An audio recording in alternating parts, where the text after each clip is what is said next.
Hello and welcome to this Global Investigative Journalism Network webinar, where we'll be talking today about investigating methane. My name is Fiona Harvey. I'm the environment correspondent for the Guardian newspaper, and I've been writing about the environment for almost 18 years. We're to be talking today about methane and why it matters and why we're looking at it today are very important questions. Methane is a very potent greenhouse gas. It's probably about 80 times more effective at trapping heat in the atmosphere than carbon dioxide, and yet it's often overlooked. It's one of the biggest sources of global heating, and the fastest way to mitigate global heating, to reduce the rapid rise of temperatures, would be to cut our global emissions of methane. In fact, it's estimated that if we cut global emissions of methane by a third in the next 10 years, we could reduce future temperature rises by about 0.2 degrees Celsius, which is well worth having as we try to stay within 1.5 degrees of global heating. So methane, which is responsible for about a quarter of global heating, the second most abundant greenhouse gas after carbon dioxide, and most of it coming from human sources, is very hard to gauge, however. We had a report from the International Energy Agency just yesterday saying that government reporting of methane was about 70% lower than the actual emissions of methane. So you can see there's an awful lot of methane at the moment that's going unreported and unmonitored. So this is an area that's absolutely ripe for investigative journalism. It couldn't be more timely as well, because last year at COP26 in Glasgow, more than 100 countries signed up to the Global Methane Pledge, committing to the goal of reducing methane emissions by 30% by 2030. So, with this being a subject that, as I say, is very important for investigation at the moment, we've got some sterling investigative journalists lined up to talk to you about it, and some methane experts. We know that watchdog journalists around the world have an important role to play digging into this issue, and an understanding of the science is important, but this is also a political issue, and accountability to the public interest, as I've just mentioned from the IEA findings, is really at the heart of this. So today in this webinar, we will be trying to offer tools and techniques that identify specific methane emitters, helping you to find the data and to look closely at measurement systems. We also hope to offer tips and resources to research what companies and governments are doing to genuinely reduce methane emissions. That's an awful lot to cover. We've got about an hour and a quarter in this webinar, so I'll try and keep my introductions to our speakers short. And then after our speakers, you will have a chance to ask questions. So let me introduce them all at once, and then we'll go to each speaker one by one. Daphne Wisham is the Chief Executive Officer of Methane Action, a US non-profit organization seeking to identify solutions that can rapidly reduce atmospheric methane concentrations to pre-industrial levels. Aaron Clark has been a reporter for Bloomberg for 13 years and recently joined Bloomberg Green to expand and deepen their emissions coverage. Previously, he was energy editor, technology editor, and energy markets reporter. And before that, he worked at the Associated Press. Antonia Duhas is a New Orleans-based investigative journalist specializing in energy and climate, whose bylines include Rolling Stone, National Geographic, Harper's Magazine, Newsweek, The Atlantic, The Guardian, and The New York Times. She is the author of 3 books, most recently Black Tide, about the BP Deepwater Horizon disaster. Finally, James Territo is a campaign manager and thermographer at the Clean Air Task Force, which I'm sure many of you are familiar with. It works with media, civil society groups, industry, and government on methane emissions reduction worldwide. He works closely with journalists across Europe and operates an infrared camera and has documented more than 400 methane emitting sources within Europe's oil and gas network. So as you can see, that's very valuable work. So before we turn over to our panelists, I'm just going to say a few words about the Global Investigative Journalism Network, for any of you who aren't already familiar with it. The GIJN is the largest global network of non-profit investigative journalism organizations. It has 227 member organizations in 88 countries. It works with journalists everywhere, in non-profits, in commercial organizations, with freelancers, and has an extensive range of resources and tip sheets to help journalists worldwide. It's on gijn.org if you want to look it up. And also, very timely with this webinar, the GIGN has just released a new reporting guide called Investigating Methane, which is the key to fighting climate change, to help investigative reporters to identify some of the specific sources of methane emissions and to hold companies and countries accountable. So that's also on the website, and I think the link should be appearing in the chat box. Now, as I mentioned, we will be hearing from you in the audience around the world. The best way to do this is to send written questions and messages in the Q&A box, which you should see on your screens. We will get to as many as we can, and you can start asking questions from now. And I'll put them to our panelists when they finish their introductions. When the speakers are finished, Emily O'Sullivan from GIJN will join us to moderate questions as well as me. I should also note that this session will be recorded and will also be posted later on YouTube. So there we go. I hope you've got all that. The main point to remember is that methane is a huge problem, is not well documented, and we need to find out more about it. So to that end, I'm going to invite you, Daphne Wisham, there you go, to speak first, please. Thank you so much, Fiona. My name is Daphne Wisham, the CEO of Methane Action. I also wanted to thank my former colleague at the Center for Investigative Reporting, David Kaplan, and the team at the Global Investigative Journalists Network for the honor of including Methane Action in this webinar today. Fiona's gone over some of the critical aspects of methane, and of course we all know how damaging the rise in average temperatures of over 1 degree Celsius has been. But some scientists suggest we would see a sudden and additional rise in temperatures of roughly 1 degree Celsius or more, perhaps this decade, due to a sudden release of methane from the Arctic. Other scientists dispute whether the methane release would be sudden or slow, but we know that methane is now bubbling up from subsea permafrost that is melting in the Arctic now. Whether there is a 1% chance or a 70% chance of a sudden release, just the possibility of another 1 degree Celsius rise over a year or two is, shall we say, terrifying.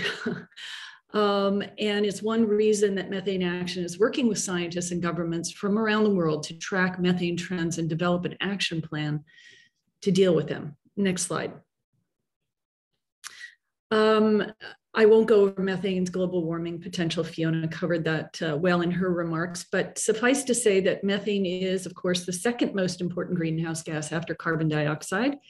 We're currently just under 419 parts per million CO2. Next slide. But if we include methane, we are already at an equivalent of over 500 parts per million CO2 and rising. What I would like to draw your attention to is that it's possible to remove methane from the atmosphere by enhancing its oxidation, speeding up what nature does already. Next slide. As Fiona mentioned, Methane Action's goal is to cut methane levels in half in the next couple of decades through aggressive mitigation of methane emissions plus methane removal. Some of the scientists we work with estimate that this could actually roll back climate forcing by 30 years or so and shave 0.5 degree Celsius of warming from peak levels in the climate system. That is a very hopeful prospect and one we welcome journalists digging into. This slide here summarizes the methane declaration that you can find on our website, which is methaneaction.org. which generated support from scientific experts from around the world, including Michael Mann, Gus Speth, and Stuart Pym, and others, Bill Muma and others. Roughly 60% of methane emissions come from human activity. The rest comes from natural or biogenic sources. The primary sources of man-made methane emission are agriculture and fossil fuels. And as Fiona mentioned, this new IEA report out just yesterday found that there is a widespread undercounting of methane emissions. And the US, Texas in particular, are among the worst offenders in undercounting and underreporting methane emissions. The other 40% of methane emissions come from wetlands, freshwater systems, and other natural sources. And there is evidence that wetlands methane emissions will intensify as the planet warms. Next slide. There is also the fear I mentioned that thawing permafrost could release methane in a massive burst. The following few slides are prepared by Professor Peter Wadhams from Cambridge University. And this slide shows, I guess you could do the next slide shows the deeper parts of the Arctic in dark blue and the shallower in pale blue. Next slide. And this slide shows how the shallower regions of the Arctic are warming rapidly as the ice melts.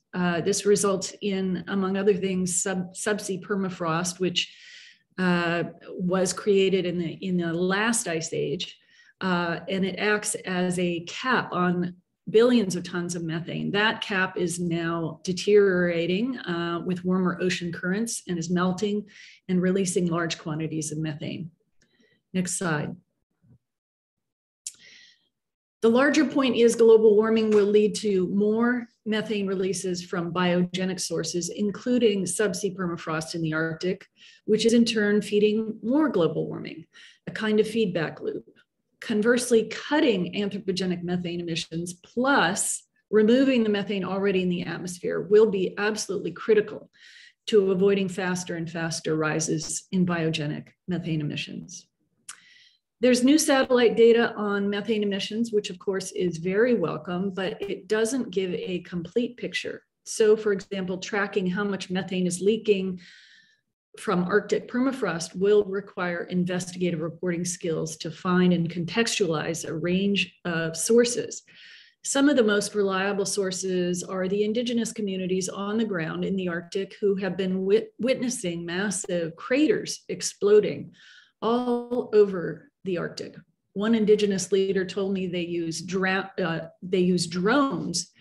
to scout out the terrain, and they are amazed at the number of craters that are now appearing in the Alaska tundra. Next slide.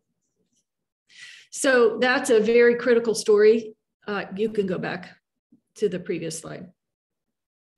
That's a critical story that needs looking into, obviously, and here are some others.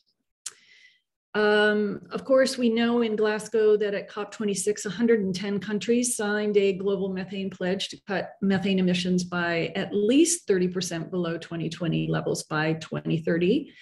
We need to ensure that these pledges are actually acted upon because last year, the UN Global Methane Assessment found that methane emissions would have to fall by 45% by 2030, not 30%, to stay below the 1.5 degrees Celsius upper limit. So each country's commitment toward reaching that 30% and more is absolutely essential. And the work of journalists will be critical in revealing whether national methane commitments are in fact meaningful and hopefully strengthened. Another critical story idea is fossil fuel subsidies. The International Monetary Fund found that fossil fuels receive 5.9 trillion in direct subsidies in 2020, roughly $11 million every minute. And that's just 8% of the total. The other 92% were implicit subsidies, including tax breaks and health and environmental damages that were externalized and not included in the cost of fossil fuels. For those of us who were at COP26 last year, we learned that there were hundreds of fossil fuel lobbyists, many embedded in national delegations. Nevertheless, in Glasgow, many countries pledged to end all public finance for fossil fuels in 2022, but have they actually done so? If not, why not? We absolutely need reporters to dig into this story and find out where those subsidies are going, who's profiting, and what that will mean for the methane pledge. Agricultural subsidies is another critical area. A 2020 investigation by The Guardian and the Bureau of Investigative Journalism revealed that over the past decade, two banks, the World Bank's International Finance Corporation and the European Bank for Reconstruction and Development, provided $2.6 billion for pig, poultry, and beef farming, as well as dairy and meat processing. And the top 5 development banks have spent more than $4.6 billion in the agricultural sector over the last 10 years. What are those subsidies doing to methane emissions, and how is that in turn undermining the Global Methane Pledge? Another story that I think bears deep investigation is, why is it that small fossil fuel companies are some of the biggest methane emitters, at least in the United States? The New York Times exposed the fact that the largest methane emitter in the US, Hillcorp Energy, emitted almost 50% more methane than ExxonMobil, the largest fossil fuel producer, despite pumping far less oil and gas.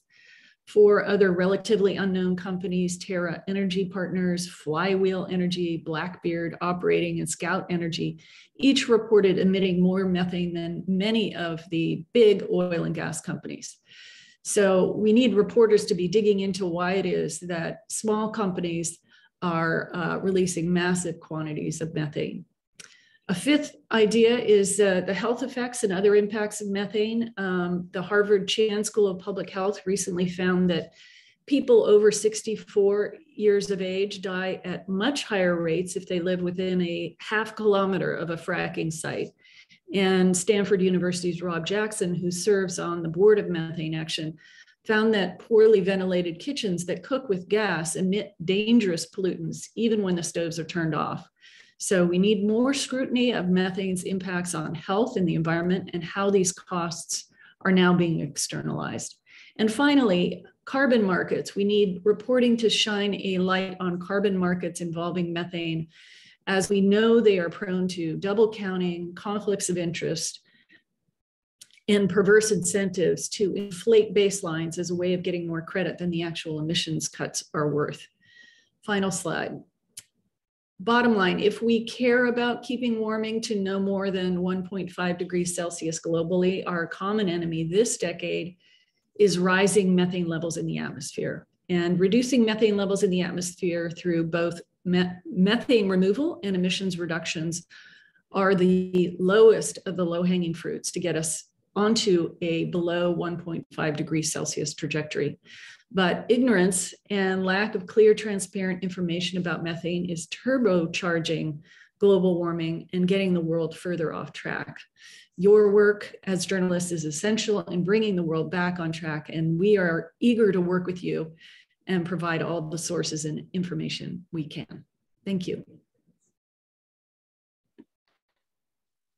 Thank you very much indeed, Daphne. That was brilliantly clear and very useful work. Can I just ask you, we had, as you mentioned, and as I mentioned earlier, this report from the International Energy Agency just yesterday. And just to get the figure right, I'm not sure if I quoted it correctly earlier, but it's that the global emissions of methane are likely to be at least 70% higher than governments had reported. Did that shock you? It did shock me. We have been hearing that fossil fuel emissions have been undercounted from just anecdotally, but 70% greater than what is reported is just stunning, because it is right now considered the #2 source of methane emissions after agriculture. With this new data, I'm not sure exactly, but I would assume it's perhaps greater than agriculture. So this kind of journalism is needed more than ever. And could I also just ask you, coming up this weekend, on Monday, in fact, we've got the Intergovernmental Panel on Climate Change producing the second part of its massive report on, the comprehensive report of our knowledge about climate change at the moment. One of the things it's likely to say about climate change impacts is that there could be tipping points in the climate change system. The way you're talking about methane makes it very clear that methane is potentially one of these tipping points. Could you just elaborate a little bit on that, what that could mean? Well, I tried to cover that in my opening remarks. Professor Peter Wadhams, who is in touch with Natalia Shakova and Igor Semelitov, these are some of the two Russian scientists that have been doing the most in-depth reporting from the Arctic. They have been sounding the alarm for quite some time. Unfortunately, there's very little science that is being done in the Arctic region on these methane releases from subsea permafrost. The latest, I didn't say the greatest quantity of the largest increase in potential annual rise in temperatures could be 1.8 degrees Celsius.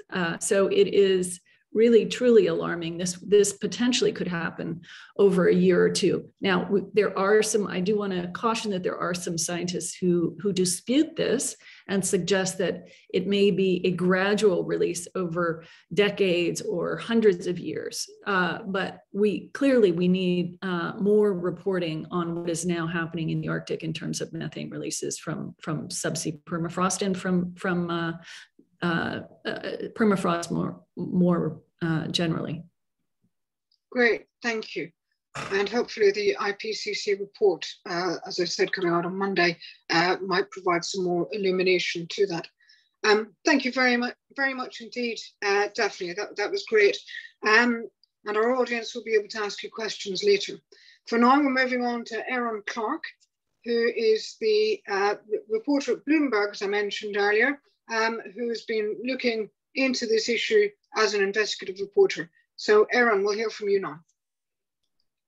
Yeah, thank you so much, Fiona. I'm gonna share some slides from my presentation. So my name is Aaron Clark. I'm a journalist with Bloomberg News. I'm based in Tokyo. And probably about 6 or 8 months ago, myself and some journalists who I work with got access to satellite data of methane emissions. And I want to talk to you about how we have used that data for to report on some of the world's biggest emissions events. On a personal note, I can say that without doubt, getting access to this data was one of the most empowering things that has ever happened to me as a journalist. So it's deeply powerful data, and it allows for some really exciting and I think important journalism. Oops. Sorry. Let me just.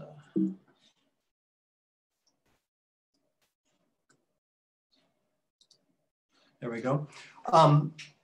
So I just want to, add to what other folks have already said, but, I think, why do I think covering methane emissions are important, and especially in the context of using satellite data? It provides the opportunity to hold companies and governments accountable. And I think you could argue that ever since the Industrial Revolution, the public hasn't really had a good sense of what is being emitted by governments and by fossil fuel companies. And for the first time, I think we're beginning to get a picture of what that, of those emissions, and they're having a dramatic impact on the climate.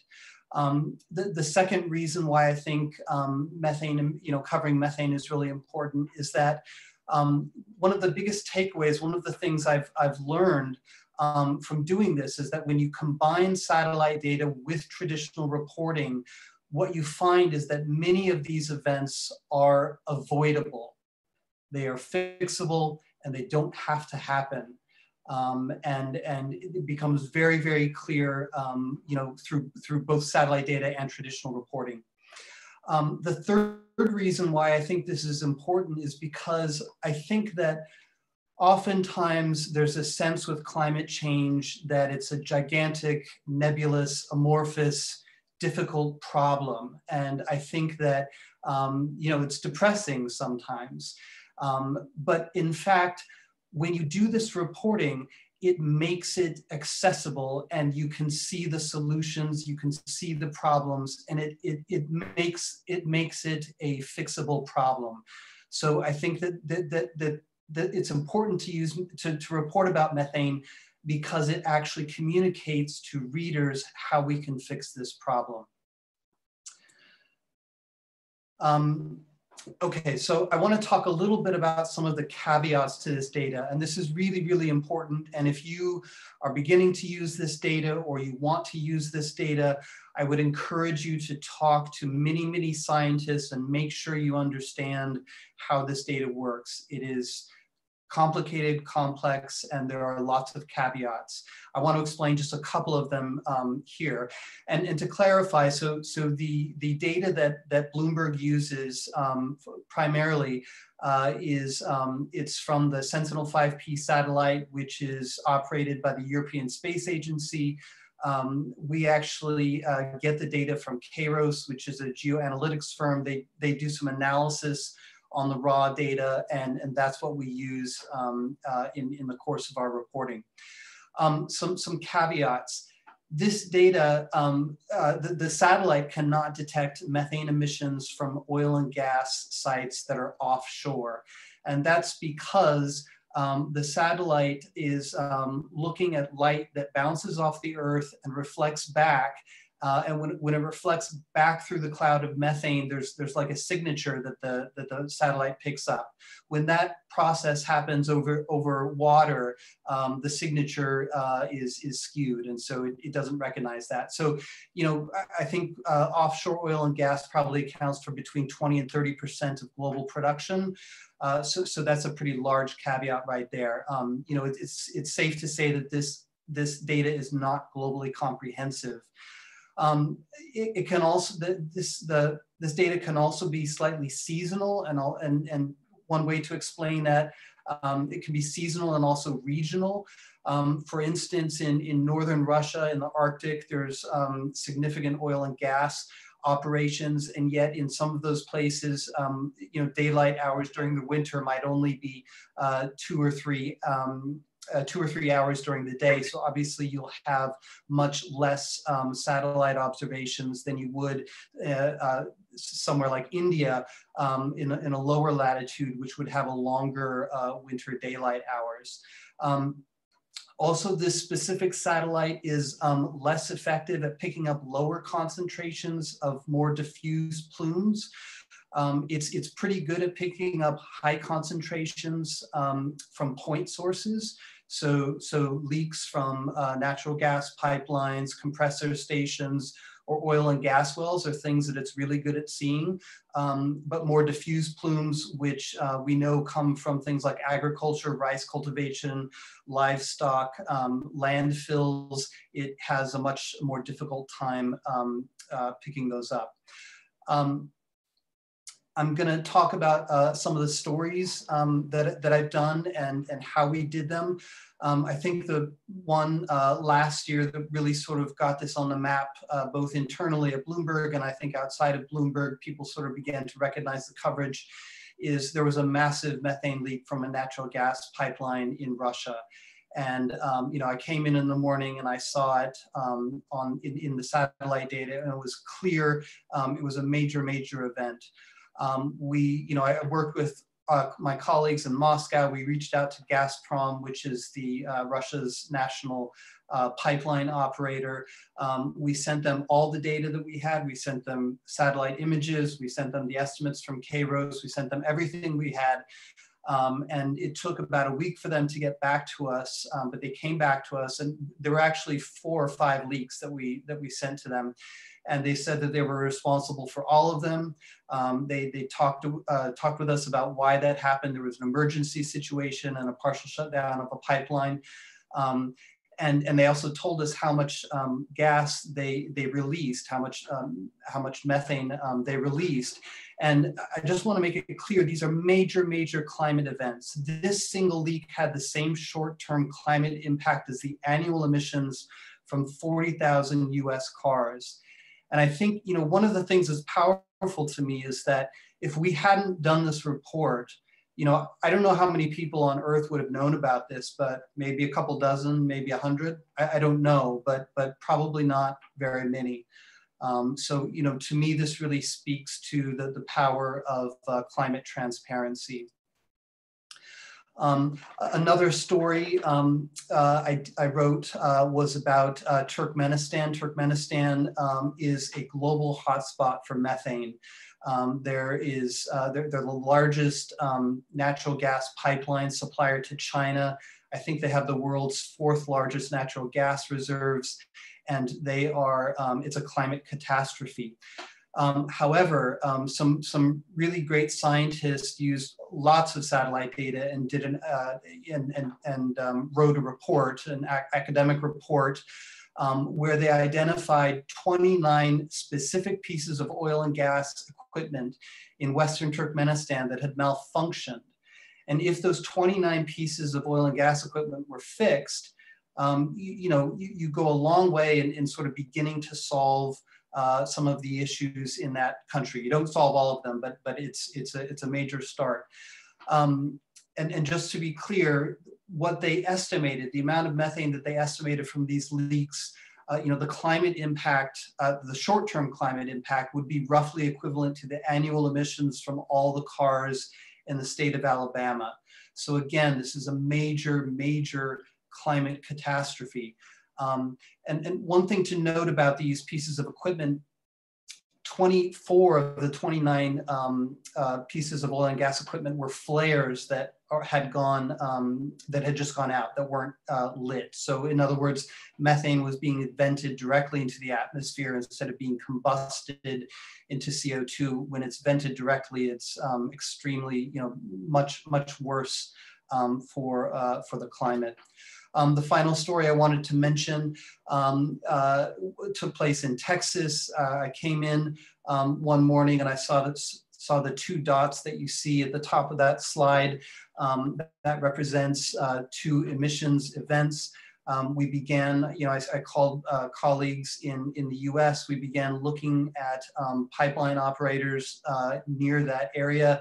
We called regulators, we called pipeline operators. And what we found is that Kinder Morgan, which is a major natural gas pipeline operator, had a planned release to empty a pipeline so that a road could be expanded. Now, this is really important because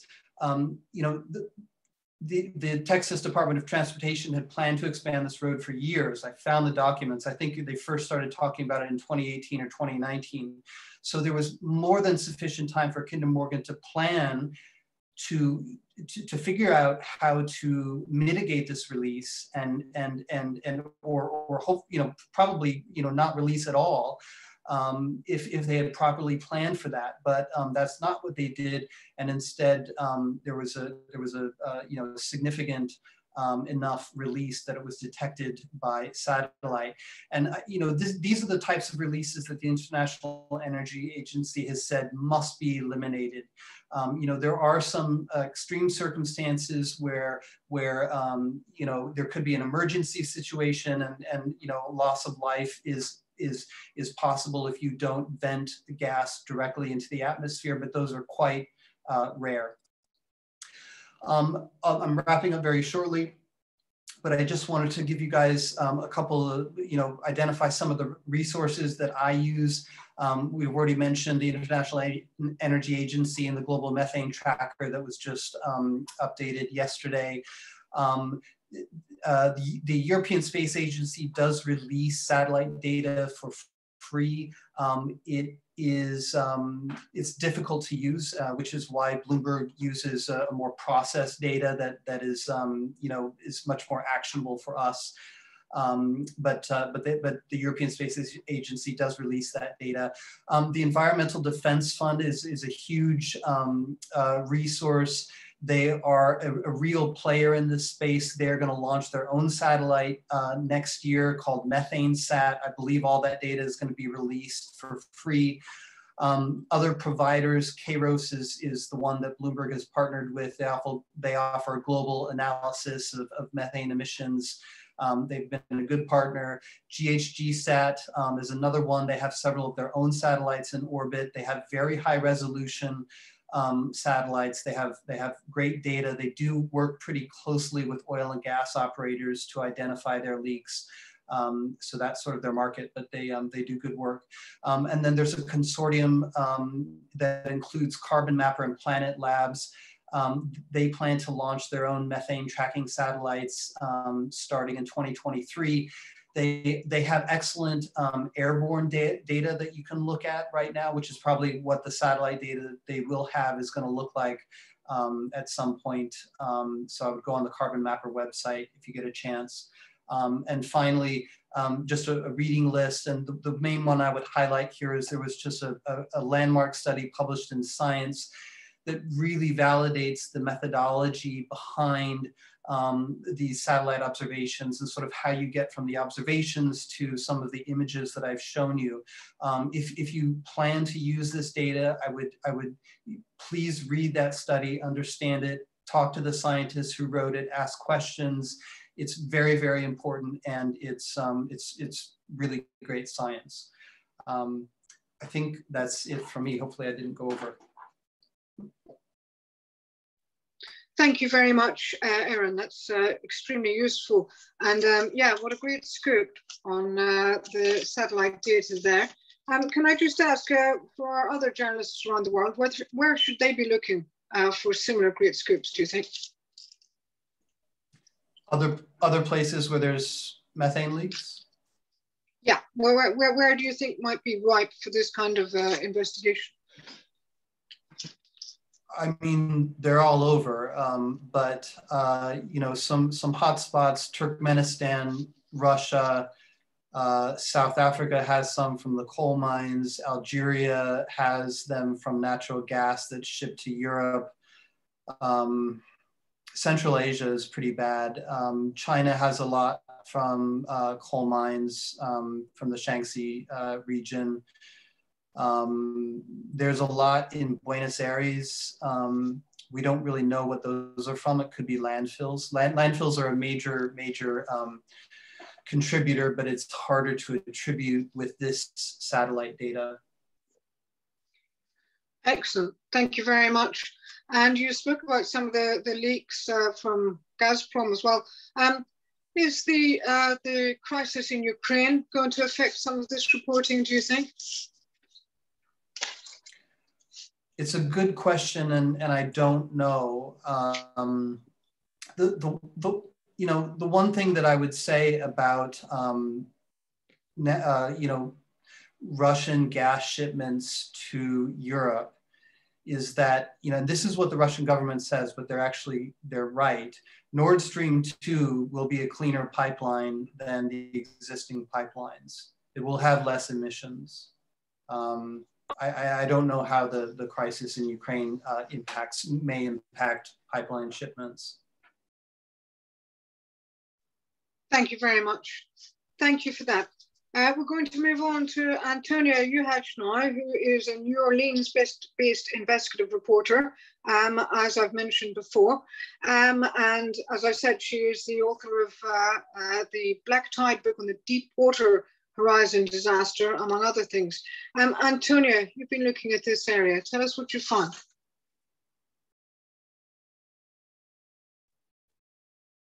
All right. Well, first, thanks so much, Fiona and Aaron and Daphne and GIJN for having me.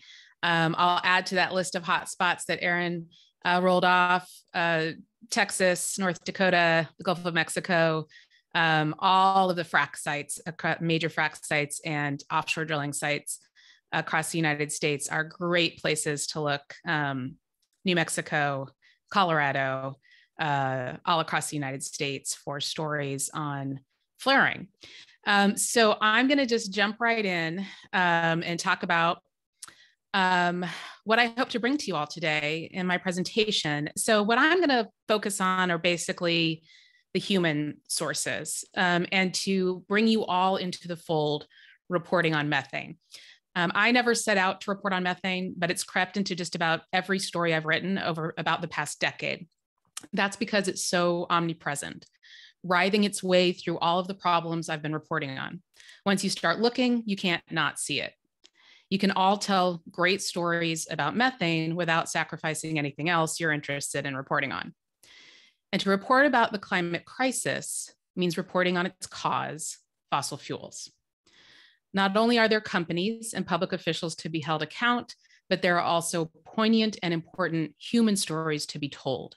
And not just human stories that portray the scope of the problem, but also the solutions and the means to get there.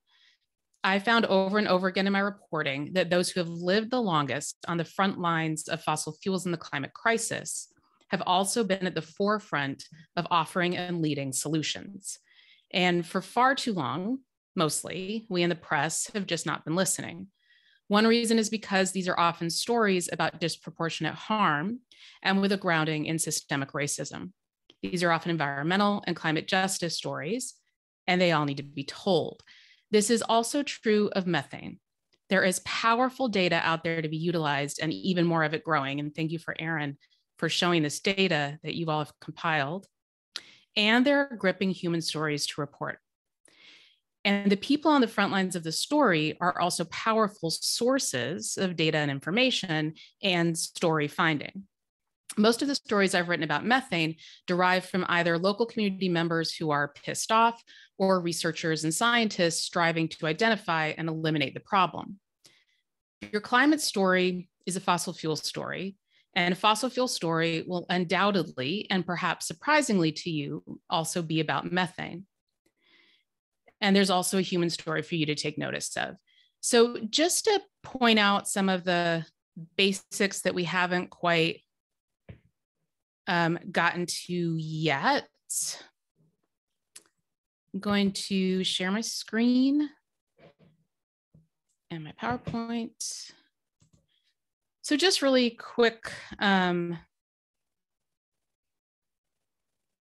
fossil fuels are the largest source of anthropomorphic greenhouse gas emissions in the world. The fossil fuel industry and its products accounted for 91% of global industrial greenhouse gas emissions in 2015, and about 70% of all anthropomorphic greenhouse gas emissions.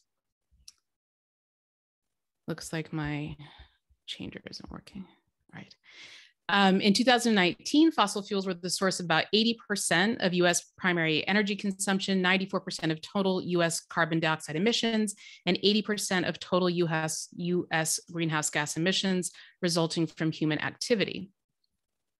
And just so this part is clear, oil and natural gas, what I really want you to look at is the third diagram there, almost always come together. So companies that are, for example, drilling for oil will often incur natural gas. And when they don't want that natural gas, they will often vent it or flare it, as Aaron was talking about, rather than pipe it or store it. And natural gas is about 93% composed of methane. So many people often refer to natural gas as methane gas for that reason. So when you're talking about oil, you're almost always also talking about natural gas. When you're talking about natural gas, you're talking about methane. And when you're talking about climate, you want to be talking about oil and natural gas and fossil fuels. Okay. Now, before I go there,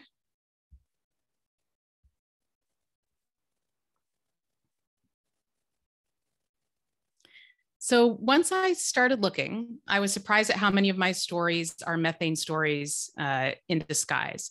So in 2015, I had the great opportunity of taking an Alvin submarine dive to the bottom of the Gulf of Mexico on a mission led by Dr. Samantha Joy. And we were investigating the BP Deepwater Horizon disaster, and we got closer to the site of the Deepwater Horizon, the wreckage of the rig, than anyone had gotten other than BP itself. And Dr. Samantha Joy was investigating oil and how much oil was on the bottom of the ocean. But it turned out a lot of what we were also looking at was methane.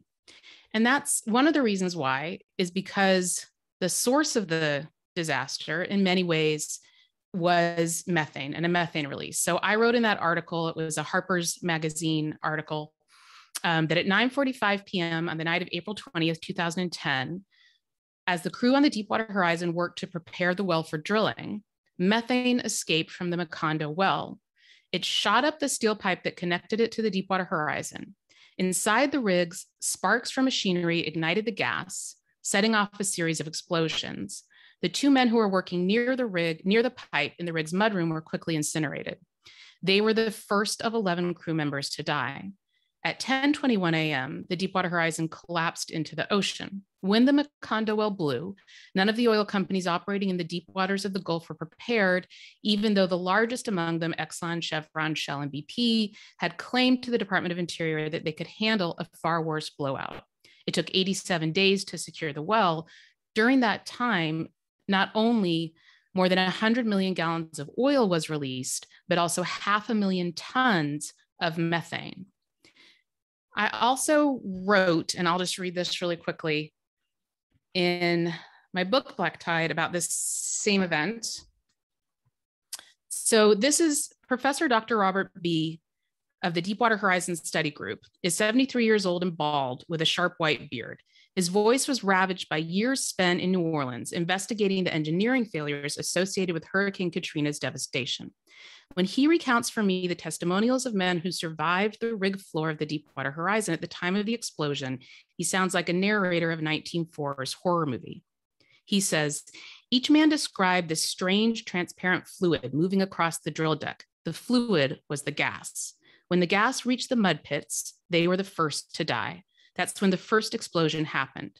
Now the gas continued to ignite back to the drill floor. The second explosion was the drill floor. That's where those people got incinerated instantly. It was that damn gas that got loose. That's the killer. Once the fire happened and then they couldn't get loose from the well, that's when the Deepwater Horizon became toast.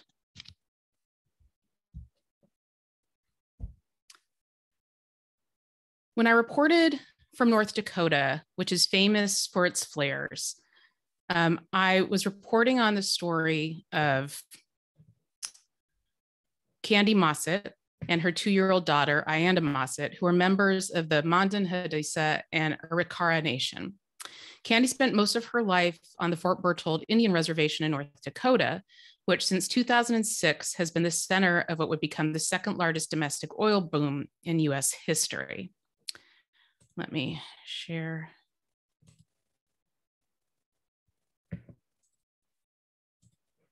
This is Candy. These are the flares in North Dakota. These are more flares in North Dakota. And then reporting on this story, I told Candy's story. And the heart of North Dakota is lit with wild flames night and day. They appear everywhere and all at once, bright yellow and occasionally black bursts of fire roll low along the earth, blown by wind or shoot 20 feet or more into the sky. The release of natural gas is accompanied by a sound like a rush of air and on occasion, an overwhelming stench of sulfur. These were never here before, Mossett says, pointing her chin to the flares as she drives south out of Newtown, leaving her mother's home behind her and heading deeper into the farms and cattle ranches that, along with the omnipresent oil operations, dominate 980,000 acre reservation. Her uncle lives on and works a 360 acre parcel of land here originally owned by her grandfather. After pulling into his dirt driveway, Mossett shares a video on her phone of a fire that erupted across the road a week ago. Heavy black smoke and flames pour out of the wellhead for over 6 hours before finally being brought under control. Mossett grew up in homes all over the reservation. She moved to Montana 2 years ago when Ayana's father got a job there, but work and family frequently brought her back. She often considers moving back, but she says, I worry about Ayana's health when we're here, what's in the air she's breathing, the water she drinks. Her voice trails off. Her toddler, watching a movie in the back seat of the car, coughs painfully as if on cue. The vast majority of North Dakota oil production comes from hydraulic fracturing or fracking, including from the Bakken Formation underneath the reservation. It's common for oil and natural gas to reside together, but in North Dakota, drillers are primarily interested in the more abundant oil. When they're not required to build the infrastructure to capture and sell the natural gas, such as pipes, the cheapest option is to burn it off at the wellhead. Because of lack of regulation, nearly 40 times more natural gas was flared or vented, released directly into the air without burning in North Dakota in 2014 than in 2005. With 855 million cubic feet released in 2014, almost half the total for the entire country. The rest, by the way, is coming from Texas. The surge brought the US the dubious distinction of joining the list of the world's top 5 worst flares, which are in descending order: Russia, Nigeria, Iran, Iraq, and since 2012, the US. The scenic buttes of the reservation, famed North Dakota Badlands, where wild mustangs still roam, are now alight from the flames of flares so numerous and bright that they're visible from space. Flares emit carbon dioxide and methane, which, as Fiona mentioned, we now measure at 80 times greater than carbon dioxide with global warming potential. Flaring also produces a slew of other pollutants linked to serious public health effects, including asthma, cancer, and early death from respiratory and cardiovascular causes. The pollutants can harm animals, crops, and vegetation. Land in flaring areas in Nigeria, for example, has lost fertility because of soil acidification.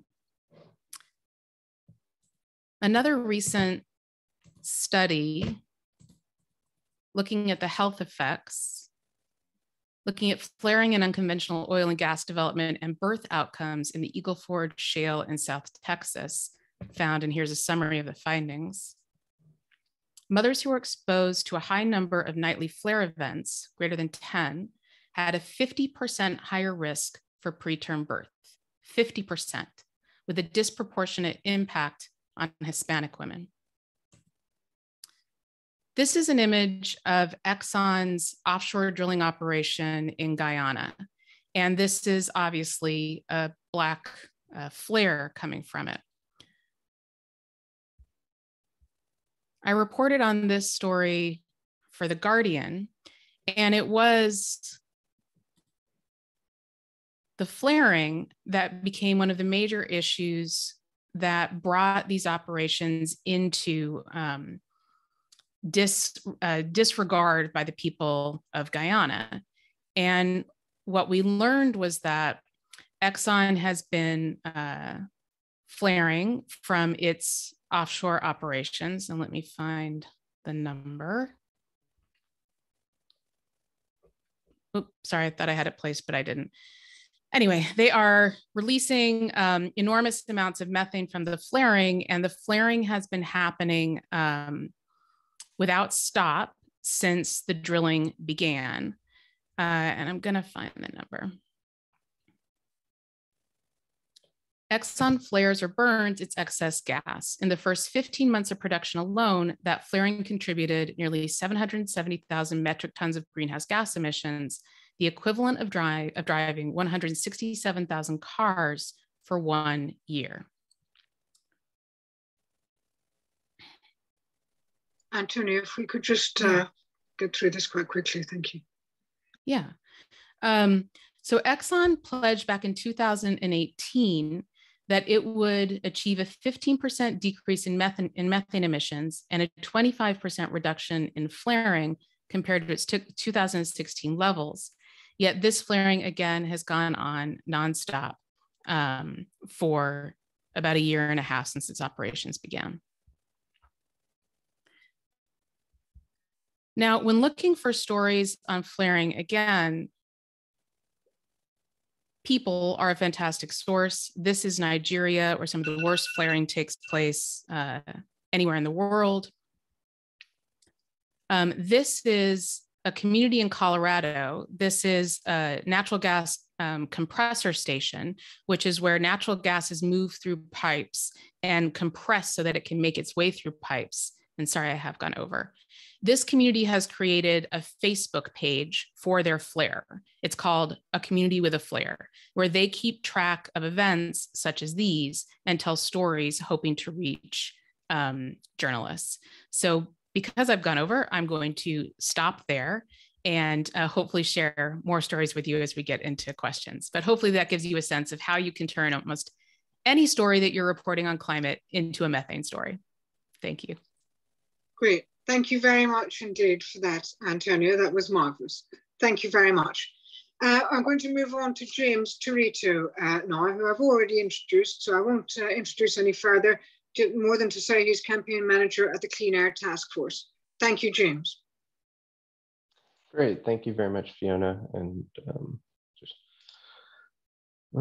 sorry, pulling up my presentation now. So my name is James Territo, campaign manager with the Clean Air Task Force, an international environmental organization based in the US and Europe with operations around the world.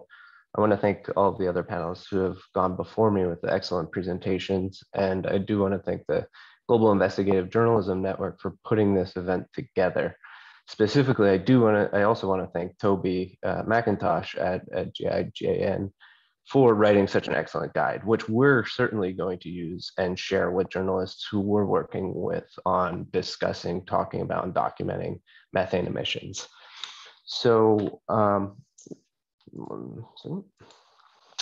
so for the past year and a half, I've been working closely with media outlets across Europe and around the world on our campaign to document methane emissions in the oil and gas industry. We are focused on the oil and gas industry as much as this conversation has been because reducing methane emissions from the oil and gas industry is the lowest hanging fruit. We can reduce 75% of emissions with zero to little cost to the companies themselves through proper regulation and maintenance, things that Aaron was alluding to as well. Some of the things the companies are doing could be reduced, these events could be reduced by planning or just regulations from governments. I've worked with directly with more than 20 media outlets across different formats, print, television, web, to get the story about methane emissions out. And our work has been highlighted in about 600 different news articles around the world. During this presentation, I'm going to share with you 4 tips I've learned with working with various journalists on investigating methane emissions. Before I get to that, I want to talk about where fugitive emissions occur in the oil and gas industry and how to detect them, which Aaron's talked a little bit about already, as well as Antonia as well, and telling the story of where it comes from. But here's an outline of the oil and gas supply chain in Europe. This will look similar in different countries around the world to some extent, depending on a country's energy infrastructure and how much gas is used for emissions. As Antonio rightly pointed out, a significant amount of methane comes from oil wells and oil production too. But methane pollution occurs across the entire supply chain, from production and processing and the import stages to transmission sector, storage, and the final stage of distribution. When we're talking about reducing methane pollution, we're literally talking about plumbing. I mean, this isn't rocket science. We're talking about plumbing. We're talking about fixing leaks. Now, sometimes it's not always fugitive emissions and leaks. Sometimes this is intentionally done by companies to release pressure or because they don't want the gas because they're producing oil. But as you probably know, methane is invisible and odorless, so you can't see it. You can only smell it if it's associated with other gases during the production sector, or if it's been odorized during the distribution sector. So you need special tools to see it. It doesn't mean it's not there, but you can't see it. And that's one of the challenges, certainly, with reporting on it. I've been using a FLIR GF 320 infrared camera that's specially designed to monitor methane emissions. It's been used by the industry and regulators for almost 2 decades now and has been recommended by the US EPA since 2016. The problem is, with that camera, as well as a lot of instruments used for detecting methane emissions, that they tend to be expensive. So this includes, satellites, which require complex machine learning algorithms to determine and identify large sources, flying airplanes and drones to take air samples, using infrared and air monitors and laser-based devices from the ground. For journalists and environmental organizations, it's hard to use these tools because they aren't that accessible. Much of this work to document methane emissions is done by teams of scientists and researchers or consulting firms that have access to this equipment, as well as engineering expertise on oil and gas operations and computer science backgrounds. So that's why one of my first tips is to partner with organizations and researchers with extensive background on methane emissions. Exactly what Aaron and Bloomberg are doing, with Kairos. Most organizations and research groups working with methane will be happy to talk to you and work with journalists because methane is the most overlooked climate pollutant. We've heard from Daphne about how important methane is and how much of a contribution it gives to global warming. So anyone working on methane really wants to get the story out. Ask, any group who's working on methane to take you out to the field, show you how they're tracking and documenting methane. I'm sure they'll be happy to do so. I'm sure they'll be happy to provide you with the data that they have that they may be working on as well, to help start an investigation, assuming they're not trying to send their data to a research publication. We are more than happy to work with journalists anywhere around the world. We've been working on methane emissions in the oil and gas sector for almost 2 decades. And, so we're trying to work with journalists to help them understand how they can cover the topic, whether it's in their country, region, or local area. Most of our work historically has been in the US, as well as more recently in Europe, but we are working pretty extensively in South America and West Africa for many years. And we're currently expanding our work into Asia, Australia, and parts of the Middle East.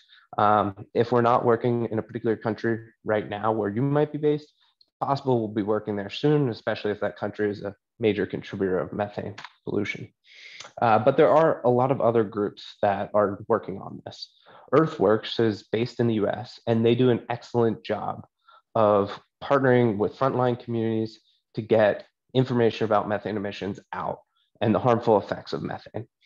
They've been documenting methane emissions in the Permian Basin across the US for about 10 years now. And you can find a lot of that on their website. Aaron has already talked about a number of the other groups that are working at an international level. The Environmental Defense Fund, who's provided an incredible amount of research over the last 10 years to really help us better understand the extent to which methane is being underreported in the oil and gas industry, as well as the satellite companies that are more new, that are putting more data out there and trying to help us understand the major and large sources of emissions around the world. My second tip when covering methane emissions is to be skeptical of any official figures. We've talked about the IEA figure that was announced yesterday, and I want to dig into that a little bit more. Country emissions are higher than the reported inventories. Because methane emissions occur across the supply chain, it's hard to directly quantify them. Country inventories are determined by formulas based on equipment type and age that are being used, quantity of production or transportation, and environmental conditions. While the formulas are regularly being improved to make more accurate emissions estimates, there's currently little direct measurement that goes into these formulas. Almost everywhere direct measurement campaigns have taken place, researchers' observations have indicated higher methane emissions than the official inventories. The first study that really brought this to our attention was published in Science in 2018, after many years of advancement in collecting methane emissions data. The researchers found that US emissions in the oil and gas supply chain was 60 times higher than reported by the US EPA. And this was using satellites, planes, as well as on the ground measurements. Similar work was done a few years later in Mexico. After another comprehensive study using aerial and satellite data, this was published last year. They looked at onshore and offshore emissions. It's suggested that the actual emissions rate in Mexico across the oil and gas supply chain was 100 times higher than the reported inventories. So, finally, we have the most recent study that Aaron's been talking about, that you've probably seen, that was published in Science based on these large ultra emitters over 2019 and 2020. Most of these events, we believe, may not or have not been reported in national inventories.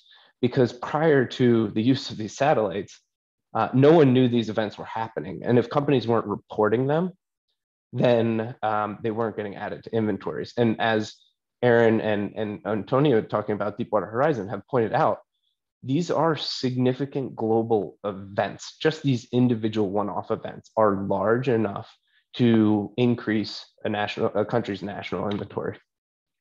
So that's why, when we come to the IEA's announcement yesterday, you can see where they're getting their 70% higher figures from than the official reported figures. And this is just a chart that they put out based on different regions and how their estimates compared to the UNFCCC's estimates of, actually reported figures.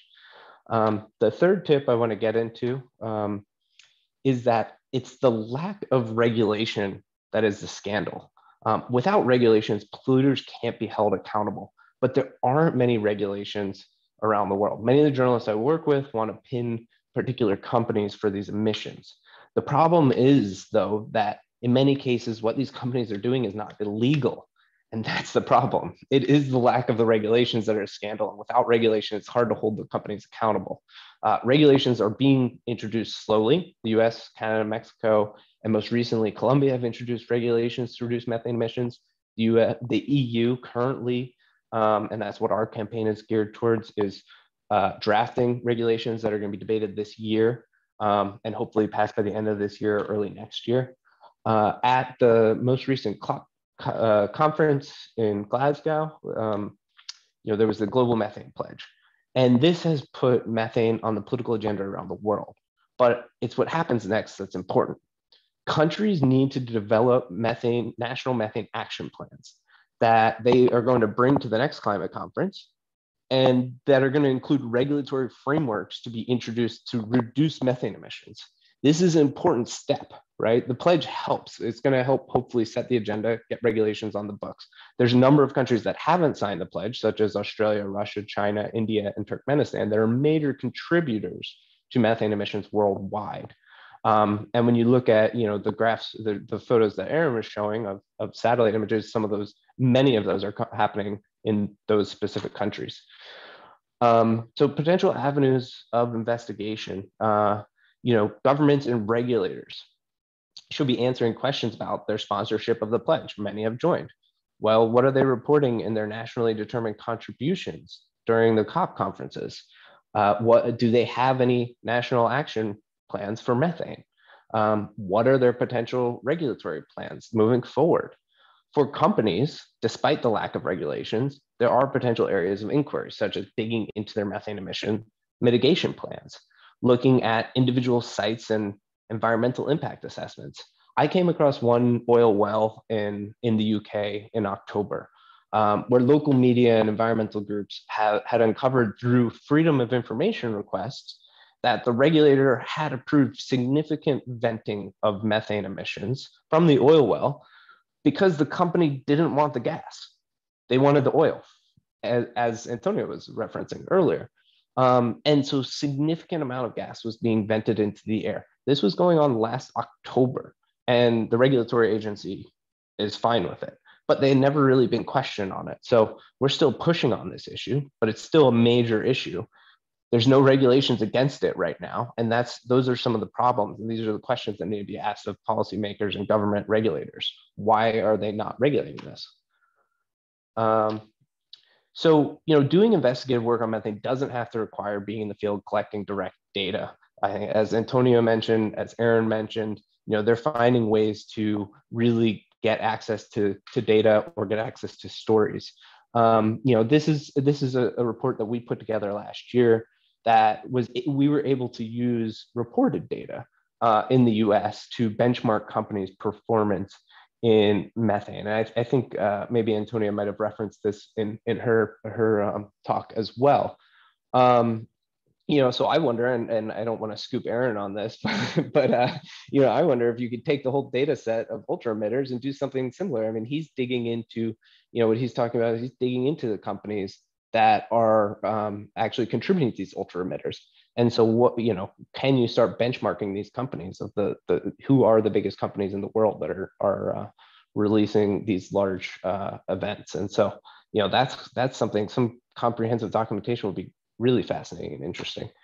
We kind of generally know from Aaron's reporting over time and others who are reporting on it, but really benchmarking it would be great.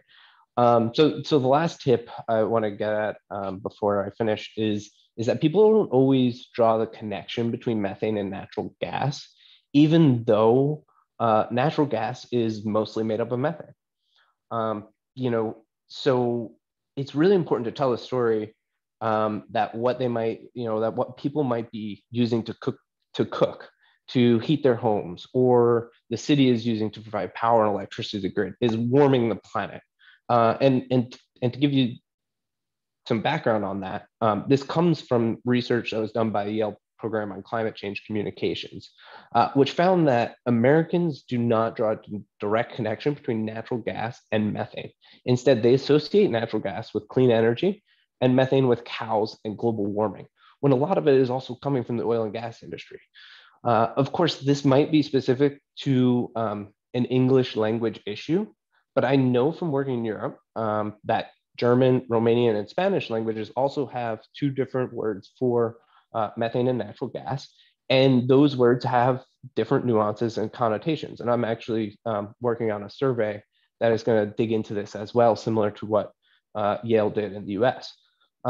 So, the language you use when you're talking about these stories and the connections you draw to people matters. And I think that's why, if you saw this story a few weeks ago, it was really important because it drew a direct link between natural gas, methane, and climate warming emissions.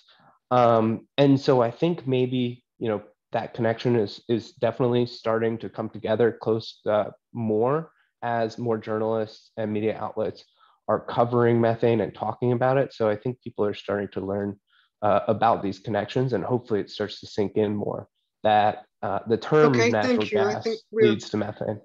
Yep. We're doing our best to make those connections. Yeah. And so with that, I'm going to end there. I hope this has been helpful. Happy to join and answer any questions, and please feel free to follow up with me or our team afterwards. Thank you. And we are going to move to questions now. We are running slightly over time, as you'll have noted, as we had slightly longer presentations from all of our presenters than we'd hoped for, but actually they were all extremely interesting. So thank you very much for them. But we will move to questions now. So we've got quite a few questions in already. And I believe that Emily is going to adjudicate on which we should actually put to our panelists. Thank you, Fiona, and thanks everyone for some great presentations. They were super interesting, and I'm sure everyone agrees. Unfortunately, we don't have a lot of time for questions, so probably only get through two, but there have been some answered in the Q&A section as well. So the first one's for Daphne, and a question that's coming up quite a lot is how you can investigate corruption in the carbon market. A question from someone who's in Indonesia who says that it's new to the energy sector there, and what should they know about the potential corruption within the market, and how do they investigate it? Yeah, well, I apologize. Can you hear me? I'm going to leave this one. My apologies for that.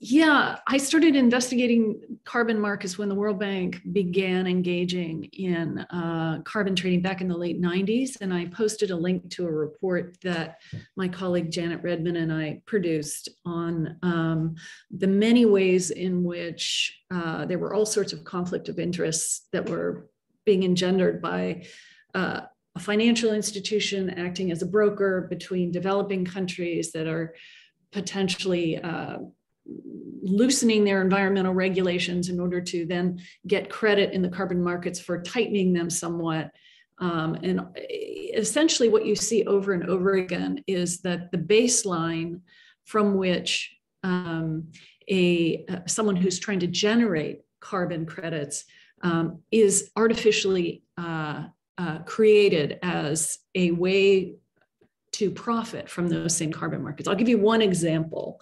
Gas flaring in Nigeria. What we saw was that in order to generate even more credits for reducing gas flaring in Nigeria, oil and gas companies were actually increasing their flaring up to a certain level in order to then get credit to reduce them back down to where they were before. And ironically, the government of Nigeria actually had banned gas flaring. So there's a very strong argument to be made that this shouldn't even have entered into the carbon markets. It should have just been something that was standard operating procedure, just ban gas flares. That's just one example. Now, the same sort of thing could happen with the timber industry, where you could say, well, we were going to cut these trees down, but now we've decided not to, when in fact they were never intending to cut them down. So it's the complexity of carbon markets is that you're expected to prove a counterfactual, which is virtually impossible to do. And I'm happy to follow up with other ideas if anybody would like further information. And I mentioned Barbara Haya. She's really doing some excellent investigations into this. She's out of UC Berkeley, and I shared her contact information as well. Thank you, Daphne. And the final question is for Aaron. Obviously, when you're investigating methane emissions, if you're looking at offshore rigs, there's no satellite data. Do you have any tips for other methods for monitoring methane? And is that something that is kind of, you know, is that an area that people are looking into to improve the data that's there? For offshore? Yeah. Yeah, there are scientists looking at how to sort of correct the satellite data so that you can make meaningful observations. So so people are looking at how to fix it. I don't think that it's something that has been fixed yet, but people are working on it and they're trying to fix it, and I'm sure that they will over the next couple of years. Can I actually dive in there real quick, Emily? Because I think there was also a question for me along those lines, which was when I had reported how much Exxon has released from its flaring offshore Guyana, how did we get that information if there isn't the data? And it's the only source is the self-reported source by Exxon. So this became a public issue when the photos surfaced because it's far offshore, when the photos surfaced of the flaring, Exxon had to admit that it had been flaring, even though the government of Guyana had an agreement with Exxon that there could be no flaring. They had agreed not to flare, not to vent, but to capture their natural gas, and they weren't. So there was a lawsuit, there was public pressure on Exxon, and Exxon released the amount of flaring that had been flaring from the very beginning, that it was continued to flare because of failed equipment, and then it was fined. But in many, many, many cases, almost any information you have about how much is vented and flared, even onshore, had been before we had good satellites, the self-reported data of the companies that was unverifiable unless you had someone sitting there with a hand camera, or now, satellite data. And I guess the IEA report tells us how poor our, knowledge still is, right? If we don't know 70% of it. So that's the primary reason why we don't know, is it's happening where we're trusting the companies to tell us how much is being released. And that's only when they're asked.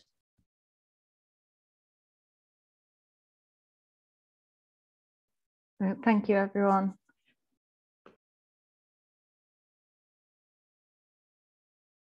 I'm afraid that's all the time we have left for questions. So I'm sorry if your question wasn't answered, but a lot of the contact details and further information are in the chat box, and you can carry on asking questions about that. As I mentioned before, this has been recorded and will be put on YouTube. We're about to finish, but before we do, I just want to say thank you to the Global Investigative Journalism Network for holding this webinar, which has been extremely useful. And thank you to our 4 panelists for sharing their expertise and insights, which has been fascinating. So thank you to Daphne, Aaron, Antonia, and James. You can also watch the Twitter feed on GIJN and the website, because there will be future events that, if you enjoyed this one, I'm sure you will find others in this series just as useful. Thank you very much for that. Thank you and goodbye.